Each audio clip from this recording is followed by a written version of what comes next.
Brooke Anderson believed she knew her husband until the day a torrential downpour forced her into the wrong establishment at the absolute worst moment. The deluge hit New York City with a savage and unannounced fury, instantly transforming the late March afternoon into a dense, impenetrable curtain of gray.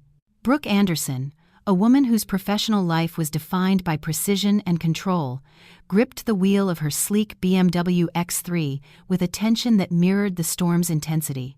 Her eyes, usually sharp and appraising, were strained, fixed on the street that was rapidly dissolving into a turbulent urban creek. At 34, Brooke had meticulously carved out a successful career as a high-profile architect, her signature modern residential designs gracing the most exclusive zip codes in the tri-state area. Her calendar was a fortress of back-to-back meetings, rarely yielding a moment of unplanned time. This Tuesday was supposed to be just another demanding day, a predictable and structured march toward professional goals.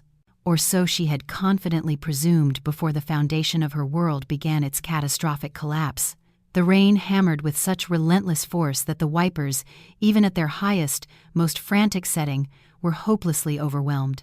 Brooke felt the drumming on the car's panoramic sunroof as a physical assault, a furious, percussive beat that seemed to vibrate through her bones. Visibility had plummeted to mere feet.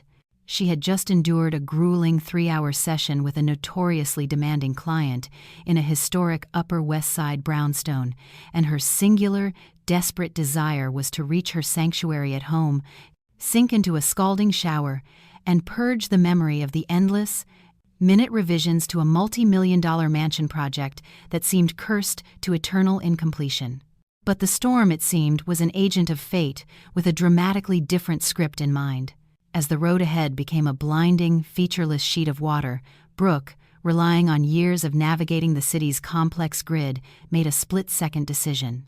She executed a sharp right turn, pulling off the main avenue onto a quieter, tree-lined side street near the bustling intersection of 5th Avenue and 57th Street. This area was intimately familiar. It was the epicenter of her professional domain. Her gaze fell upon a structure she had long admired, a beautifully preserved turn-of-the-century brownstone, its facade recently restored. It now housed a cutting-edge contemporary art gallery on the street level and a discreet, sophisticated lounge on the floor above. The place was known as the Lumina Gallery and Lounge, and Brooke had attended several exclusive, high-society openings there over the years. Acting purely on instinct and the need for immediate shelter, she pulled into the nearest available parking spot. Holding her expensive Italian leather handbag over her head in a futile gesture of protection, she sprinted toward the entrance. Her mid-height designer heels clicked a frantic rhythm against the slick blue stone pavers of the sidewalk as she climbed the 3 short steps to the heavy glass door. The moment she pushed it open and stepped inside, a profound sense of relief washed over her, accompanied by a rush of warm, dry air. The atmosphere was rich and complex, a sophisticated blend of aromas, the deep, comforting scent of freshly brewed, high-quality espresso, the subtle, aged fragrance of waxed wood, and a faint, exotic trace of sandalwood incense. The walls were a canvas for bold, abstract modern art, and the meticulously controlled, low-level lighting cast an intimate, golden glow. Roughly 15 patrons were scattered throughout the space, some settled deep into plush, dark velvet armchairs, others standing near the large windows, silently watching the chaos of the storm outside. Brooke removed her soaked trench coat, the heavy fabric dripping onto the polished floor, and hung it on a discreet coat rack near the entrance. Her meticulously styled brown hair was now damp and disheveled, and she ran her fingers through it in a vain attempt to restore some order. It was as she turned, intending to approach the sleek marble bar to order a restorative hot drink, perhaps a strong Earl Grey tea or a dark, full-bodied hot chocolate, that the solid ground beneath her feet seemed to dissolve into an abyss. In the most private, dimly lit corner of the lounge, positioned near a wide picture window that overlooked a small, rain-lashed internal courtyard, Brooke's eyes registered a sight that her highly logical, architect's brain refused to process for 2 long, agonizing seconds. Seated in a deep, worn brown leather armchair was her husband of 7 years, David Carter. But the shocking truth was that he was unequivocally not alone. A woman, whose wavy blonde hair was spilling over David's shoulder, was undeniably sitting on his lap. This was not casual proximity, not a friendly lean-in. She was literally perched on his thighs, her body angled toward his, her arms intimately linked around his neck in a possessive embrace that screamed of a deep, shared history and left absolutely no room for any innocent interpretation. David's left hand was splayed open and proprietary against the small of the woman's back, his fingers pressing into the delicate silk of her blouse, while his right hand loosely held a half-full glass of expensive Cabernet Sauvignon, a prop that seemed entirely forgotten in the intensity of the moment. The entire world outside the lounge, the raging storm, the city of New York, all ceased to exist. Time for Brooke had been violently arrested. A cold, sickening wave of nausea rolled through Brooke's stomach. Her legs began to tremble uncontrollably, a physical manifestation of the seismic shock. But she remained rooted to the spot, a statue of disbelief, utterly incapable of tearing her gaze away from the scene of her own destruction. There was no possible mistake, no trick of light or shadow that could explain this away. This was not a woman sitting near him. This was not a platonic, innocent hug. This was the unmistakable, primitive body language of two people who had not just crossed every boundary but had built a secret new world on the ruins of her marriage. It was at that precise, devastating moment that David lifted his eyes from the woman's face. The resulting eye contact, spanning the length of the sophisticated lounge, was a brutal, high-voltage electrical shock. Brooke watched with a terrifying, crystalline clarity the exact instant the color drained from her husband's face, leaving it a sickly, ashen gray. His eyes, usually reserved and calculating, widened in sheer, unadulterated terror. His mouth fell slightly open, but the sound, which should have been a denial or a gasp, was strangled in his throat. His fingers, still gripping the wineglass, went rigid, and his entire body locked, as if some unseen, malevolent force had slammed the emergency stop button on his very existence. The blonde woman, absorbed in her own moment, immediately sensed the profound shift in David's demeanor. She turned her head, her expression one of mild irritation, to follow the trajectory of his paralyzed gaze.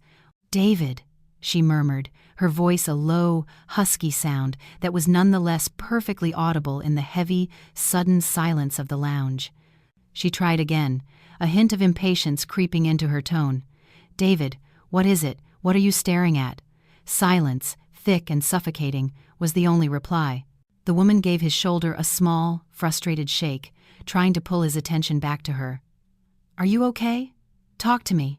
When he remained utterly frozen, his eyes locked on the figure near the entrance, the woman finally, reluctantly followed his gaze to its source. And it was in that second that Brooke felt the second, far more crippling blow, a shock that eclipsed the initial discovery. The woman was Chloe Fisher. Brooke instinctively recoiled, stumbling 2 steps backward. Her spine hit the cold, unyielding surface of the wall, and she had to press a hand against the plaster to keep from collapsing entirely. Chloe, the fiancé of Ryan. Ryan Stone, the man who had been her steadfast, unshakable best friend since their grueling days in architecture school at Columbia University. The man who had been her rock through every professional crisis, every personal triumph, every significant milestone of her adult life. Chloe recognized her simultaneously. Her face, which moments before had been flushed with illicit pleasure, instantly contorted into a grotesque mask of pure, unadulterated panic. She launched herself off David's lap as if the leather had suddenly burst into flames, the movement so violent and abrupt that she nearly sent the wineglass tumbling from his rigid grasp. The glass teetered precariously, managing to slosh a few crimson drops onto the expensive beige rug before David, with a final, desperate twitch, managed to stabilize it. Brooke did not wait. She did not release the scream that was clawing at her throat. She did not advance across the room to confront them. She did not demand the answers that were already glaringly obvious. Instead, she executed a flawless, ice-cold retreat. She spun on her heel and pushed the heavy glass door open with a force that rattled its frame. The rain was still falling with biblical intensity, but she was beyond caring. She descended the stone steps, fumbled with the key fob to unlock the car door with hands that were shaking violently, climbed into the driver's seat, and slammed the door shut.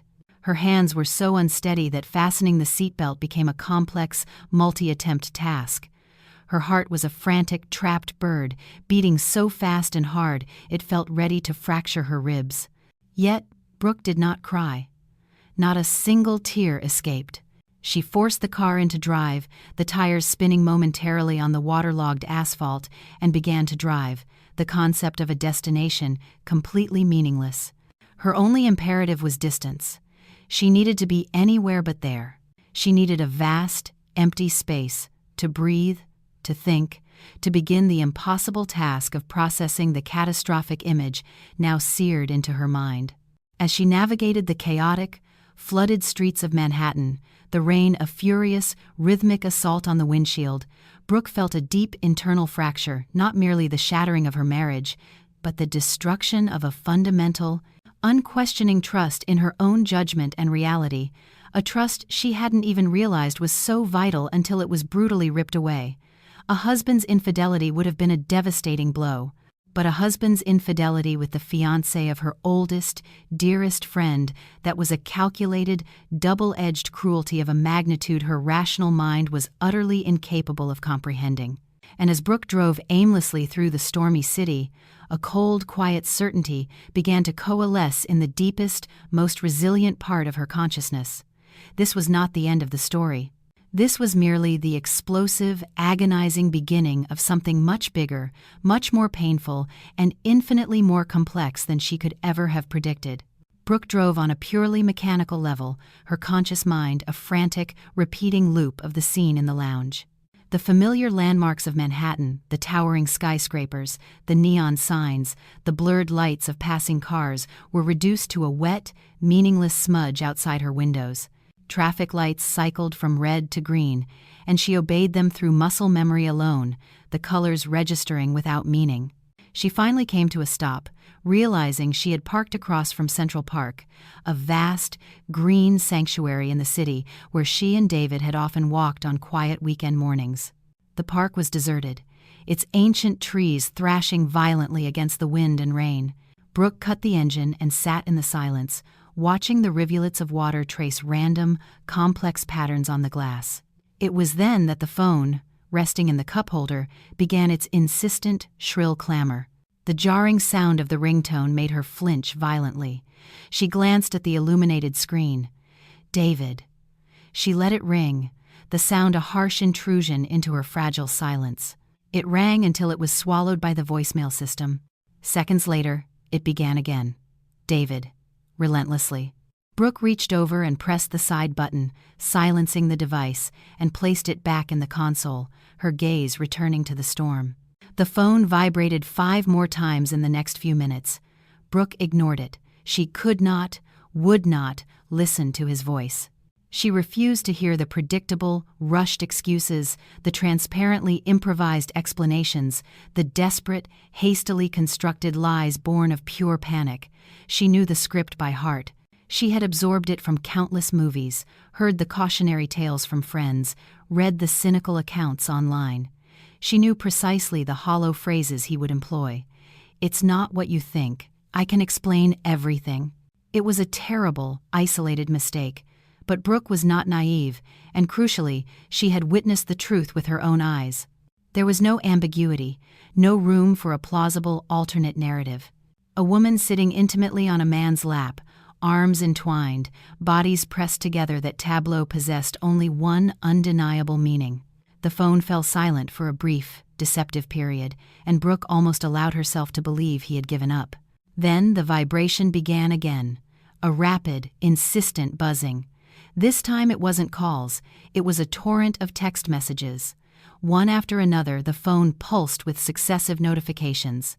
Brooke finally retrieved the device, unlocked the screen, and looked. 23 unread messages, all from David.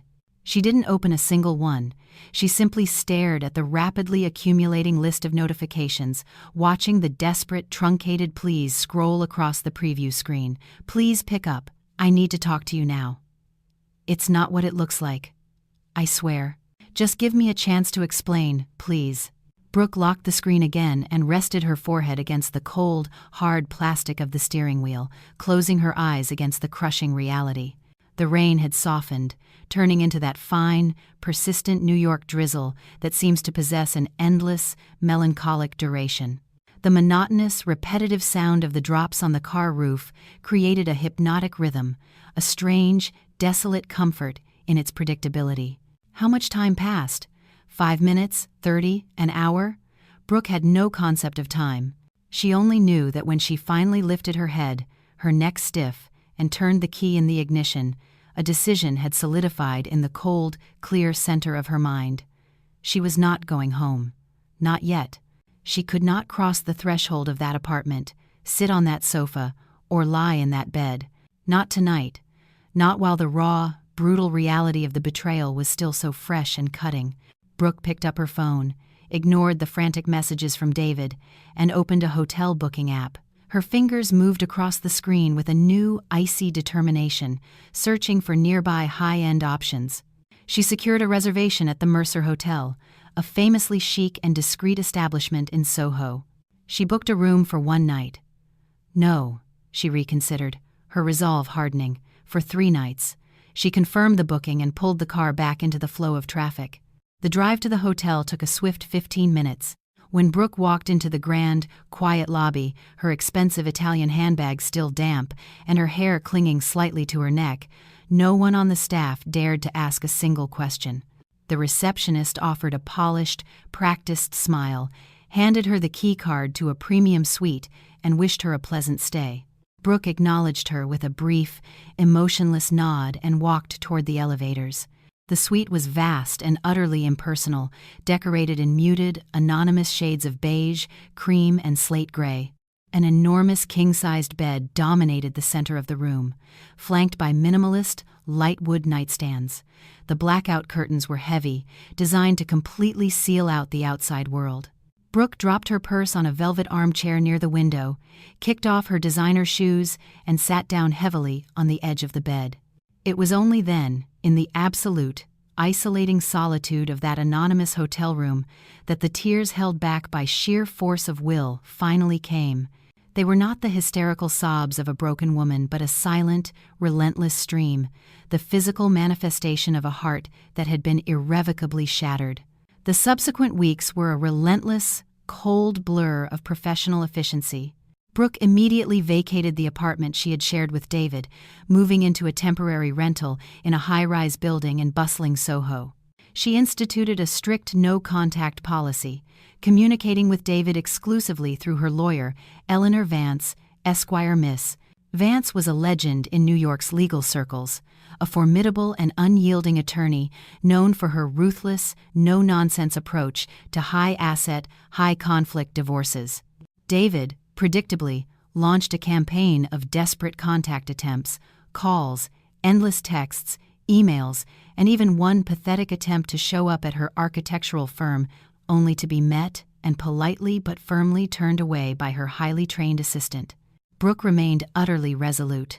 She had witnessed the truth, and she refused to allow him to muddy the issue with more lies or manipulative apologies. The most agonizing conversation, however, was with Ryan. She arranged to meet him at a quiet, independent coffee shop near the Columbia University campus, the very place where their decades-long friendship had first taken root. "I saw them, Ryan," she stated, her voice unnaturally flat, completely devoid of the emotion that was churning inside her. "David and Chloe. They were together. Intimately. There is no other way to describe it." Ryan's reaction was a devastating cocktail of initial, stunned disbelief, followed by an immediate, crushing, physical pain. He didn't yell, didn't deny, didn't try to argue. He simply hunched forward in his chair, burying his face in his hands, his entire body language radiating defeat. "I don't understand," he whispered, his voice thick with unshed tears. "We were 2 months from the wedding. The invitations just went out last week." Brooke reached across the small table, her hand trembling slightly, and placed it gently on his arm. "I am so deeply sorry, Ryan. I wish, more than anything, that I did not have to be the one to tell you this." They sat in a profound, heavy silence for what felt like an eternity, two collateral victims of a shared, brutal, and meticulously planned deception. Brooke made the calculated decision to withhold the secret of the possible pregnancy or the possibility of it. For now, she knew she needed to gather absolutely irrefutable, legal-grade evidence before deploying that particular nuclear option.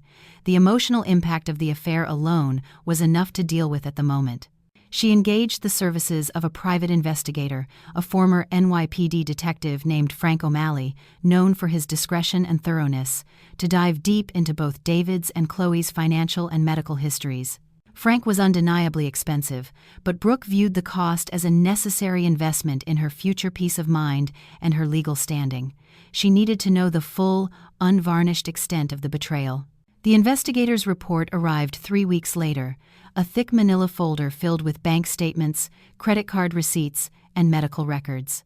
Brooke sat in Miss Vance's sleek, minimalist office, her heart beating a slow, cold, steady rhythm as she flipped through the pages. The affair, the report confirmed, had been ongoing for well over a year. Their secret meeting spot was a luxury short-term rental apartment David had leased in the trendy meatpacking district, the payments cleverly disguised in his corporate expense reports as client entertainment and consulting fees. The receipts meticulously detailed extravagant dinners at high-end restaurants, weekend getaways to the Hamptons, and, most damningly, a series of large, unexplained purchases. "Look at this, Brooke," Miss Vance instructed, her perfectly manicured finger tapping on a line item on a credit card statement. "Cartier, September 28th, $15,000. Brooke glanced down at the simple, classic pearl stud earrings she was wearing, a gift from her mother. "I have never received any jewelry from Cartier." "So," Eleanor prompted, "who was it for?" "Exactly. It was this purchase." Miss Vance flipped the page with a sharp, decisive flick. "And this, the Huntington Reproductive Center.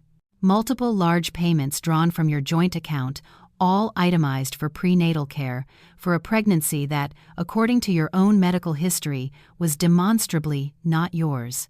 Brooke gently closed the file. The sheer volume of evidence was overwhelming, a tidal wave of proof.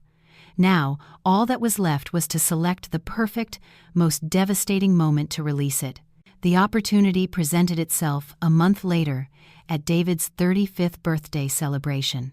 His parents, blissfully unaware of the impending divorce proceedings, had insisted on hosting a massive, opulent party at the Plaza Hotel, one of New York's most prestigious venues. Brooke had received an invitation, and she decided with a chilling calm that she would attend. She arrived elegantly late, a striking figure in a floor-length, tailored black gown, her composure utterly unshakable. The party was in full, noisy swing, with approximately 70 guests, a mix of David's most important colleagues, high-value clients, and close friends. David saw her the instant she entered the ballroom, and his face instantly paled to the color of white porcelain. He started to move toward her, a desperate, pleading look in his eyes, but Brooke was already striding purposefully toward the small, elevated stage where a microphone and a large projection screen had been set up for the planned toasts. She lifted the microphone from its stand, tapped it lightly, and the resulting sharp, amplified sound instantly cut through the din of the crowd, silencing the entire ballroom. "Good evening, everyone," Brooke began, her voice clear, steady, and carrying perfectly across the room. "I'm Brooke Anderson, and I am David's wife, or perhaps more accurately, his soon-to-be ex-wife." A collective, audible gasp of shock rippled through the 70 guests. David froze mid-stride, stranded in the center of the polished floor. "I have been asked to offer a toast to David on the occasion of his 35th birthday," Brooke continued, a faint, almost imperceptible, sad smile touching her lips. "And I will honor that request. I want to toast to the truth, because the truth, as the old saying goes, will eventually set us free." She walked to the projector, connected her laptop with practiced ease, and a meticulously organized spreadsheet immediately filled the massive screen. It was a detailed, color-coded breakdown of David's unauthorized, illicit spending. Here, for your viewing pleasure, is a comprehensive list of expenses David has incurred over the last year. she explained, picking up a laser pointer and directing the red dot at the screen. Expenses that were not allocated to our shared life, but rather to his secret, parallel one. She highlighted the jewelry purchase with a click. Cartier, September 28th, $15,000. She touched the simple pearl earrings she wore. I can confirm I received no jewelry from Cartier. So the question remains, who was this significant purchase for? David was now a ghostly shade of white. He tried to force his way toward the stage, but the crowd of guests, now completely captivated and focused on the screen, unconsciously formed an impenetrable human barrier, blocking his path. Next, we have the Huntington Reproductive Center, Brooke continued, her voice maintaining its chilling, professional steadiness. Multiple substantial payments drawn from our joint account. All for prenatal care? For a pregnancy that, I assure you, was not mine. Audible gasps erupted through the room. Heads swiveled, searching frantically for David, then for Brooke, trying desperately to piece together the unfolding drama. And then, Brooke pressed play on a different, smaller file. The audio recording began. Chloe's voice, high-pitched and unmistakable, filled the silent ballroom. It could be Ryan's. It could be David's. I honestly don't know. I did the math, and both I was with both of them during that critical time. The silence that followed the recording was absolute, a vacuum of sound. 70 people stood frozen in a state of complete, shared shock. Brooke finally lifted her gaze from the screen and scanned the room, her eyes locking on Ryan's face. He was deathly pale, his eyes wide and fixed on the screen, his mouth slightly open in a silent scream. Beside him, Chloe, who had somehow managed to sneak into the party, had her hands covering her face in a futile attempt to disappear. And finally, Brooke announced, her voice cracking only slightly, a momentary tremor of the immense pain she was containing. For those few of you still clinging to the hope that this might be some sort of unfortunate misunderstanding. She pressed play on the final, most devastating file. The video clip was brief, lasting only a few seconds. Brooke had no desire to inflict unnecessary trauma on the guests, or, more importantly, on herself, but it was more than enough to clearly identify the recognizable, high-end hotel room. Enough to see two figures, David and Chloe, locked in an unequivocally compromising position. Brooke paused the video and, with one final, decisive motion, shut off the projector. The room remained in a state of profound, absolute silence. It was the kind of quiet that descends when dozens of people are simultaneously processing a single, devastating, emotional bombshell. Brooke calmly placed the microphone back in its stand, descended the short steps from the stage, and began to walk with slow, deliberate dignity toward the main exit. As she passed Ryan, she paused for the briefest moment, placed her hand gently on his rigid arm, and whispered, her voice thick with genuine regret, "I am so truly sorry, Ryan. You deserve to know the truth." Ryan offered no response. He simply stared, unblinking, at Chloe, his expression a terrifying mask of absolute unadulterated betrayal that Brooke had never before witnessed. Brooke continued her walk. She passed David, who remained paralyzed, a statue of shame in the center of the ballroom, every eye fixed on him, no one possessing the courage or the words to intervene. She passed her own mother, who was crying silently into a handkerchief. She passed David's parents, who looked as though they had aged a decade in the span of 10 minutes. Then she was out the massive, ornate main doors of the plaza, stepping into the cool, cleansing night air of Manhattan. Her car was waiting exactly where she had parked it. Brooke slid into the driver's seat, started the engine, and drove away.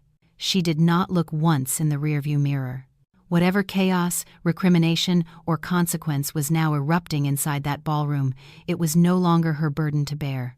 She had delivered the truth, and the truth, as it always does, had unleashed its own devastating and undeniable power. In the days that immediately followed, the fallout from Brooke's public revelation unfolded with terrifying speed and finality, exactly as she had coolly predicted, swift, brutal, and utterly irreversible. Ryan called Brooke early Sunday morning, his voice rough and raw, the sound of a man who had not slept and likely could not. "I need to talk to you," he stated, skipping any pretense of a greeting. "I know," Brooke replied, her own voice calm and steady. "Where would you like to meet?" They agreed on a secluded, quiet cafe on the edge of Central Park, a place far from the prying eyes of the city's social scene. When Brooke arrived, Ryan was already there, occupying a corner table, a half-empty cold cup of coffee sitting before him. He looked utterly ravaged. Deep purple circles underscored his eyes. His hair was unkempt, and his clothes looked as though they had been thrown on without thought. Brooke slid into the seat across from him, maintaining a respectful silence. "It's over," Ryan finally said, the words heavy and final. "Last night, I gave the ring back, canceled the venue, sent a mass text to every single guest informing them the wedding is off. I'm so deeply sorry, Ryan." "Don't be," he countered, lifting his head to meet her gaze for the first time. "You did the right thing. If you hadn't done what you did yesterday, I would have married her. I would have committed to spending the rest of my life believing a lie." "Even so," Brooke insisted gently, "I know this pain is immense." Ryan let out a short, bitter, humorless laugh. "Immense? Brooke, I invested 10 years of my life with that woman, 10 years believing I knew the person sleeping next to me, and I found out last night, in front of 70 people, that I knew absolutely nothing. That the woman I was about to make my wife was not only cheating on me with my best friend's husband, but that she might be carrying his child." Brooke allowed the profound silence to settle and linger between them. "Are you going to ask for a paternity test?" she asked, her tone even. "No," Ryan replied, shaking his head decisively. "That is not my problem to solve.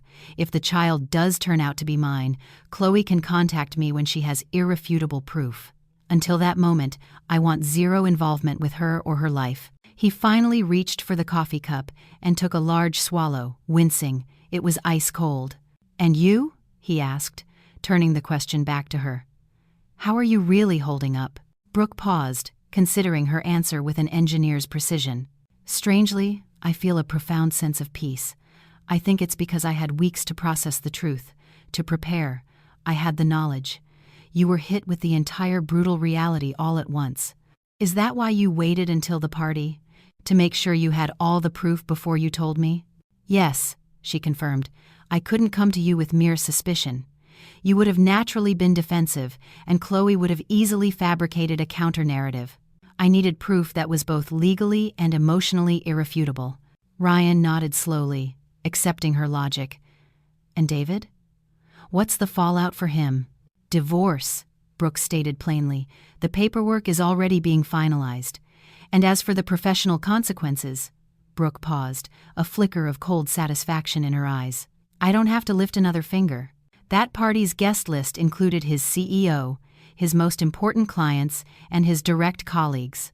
His reputation in this city is already irrevocably destroyed." And it was.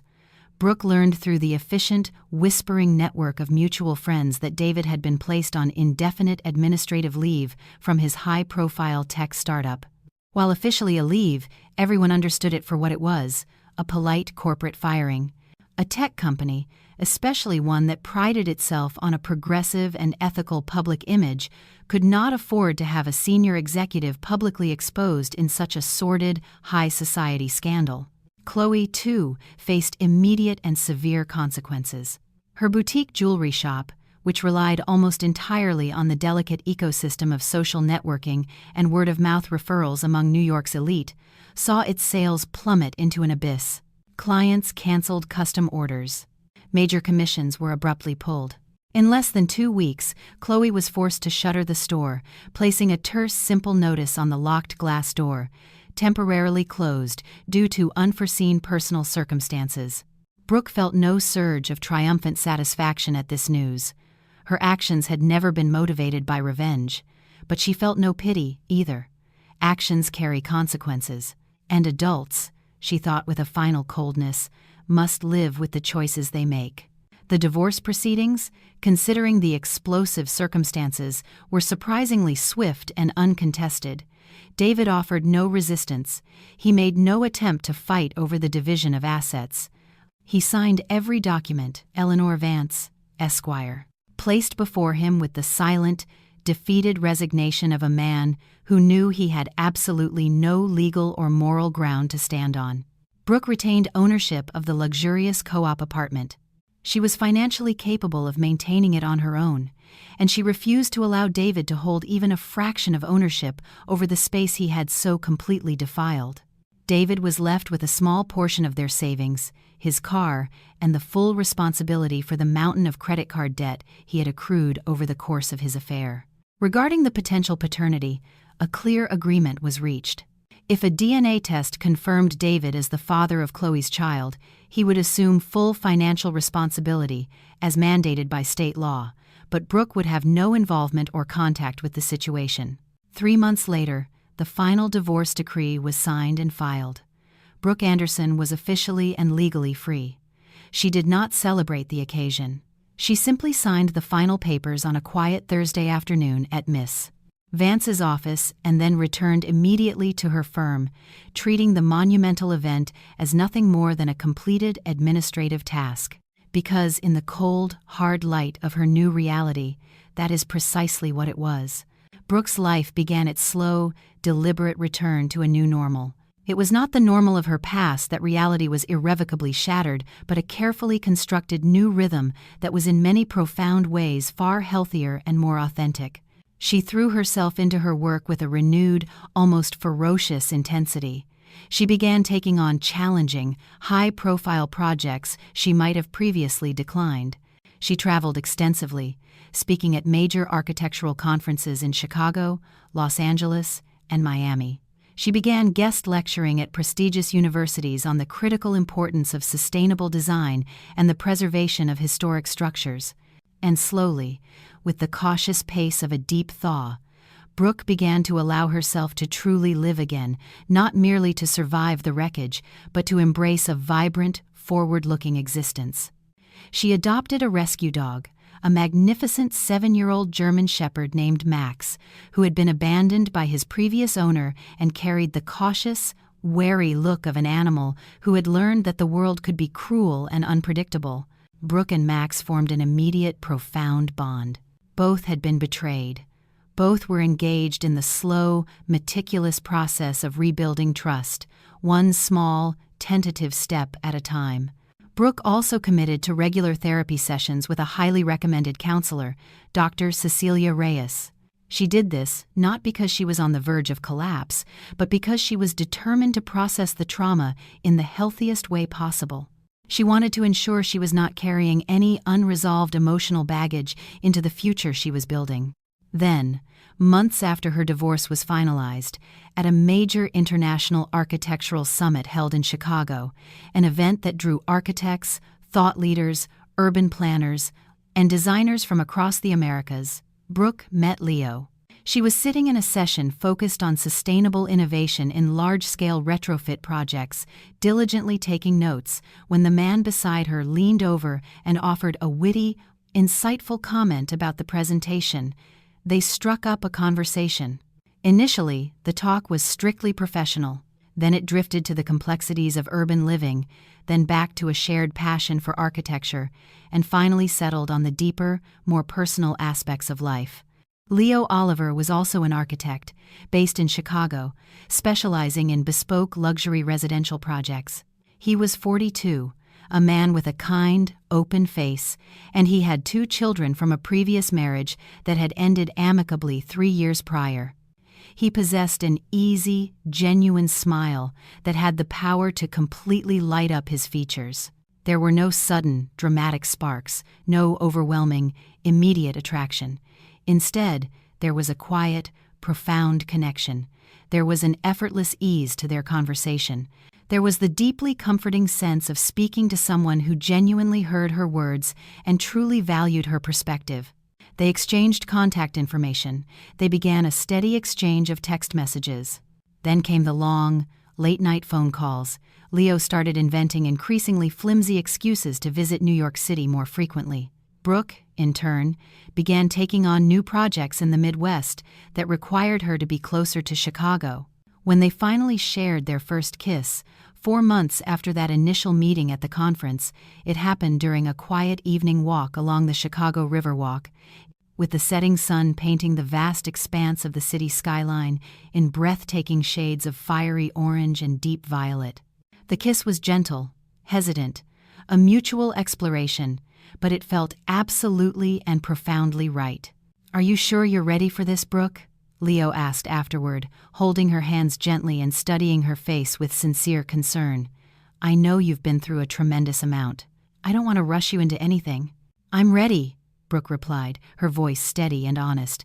"Not because I've forgotten what happened, but because I've learned that the events of the past do not and will not define my future." And she meant it. She truly did.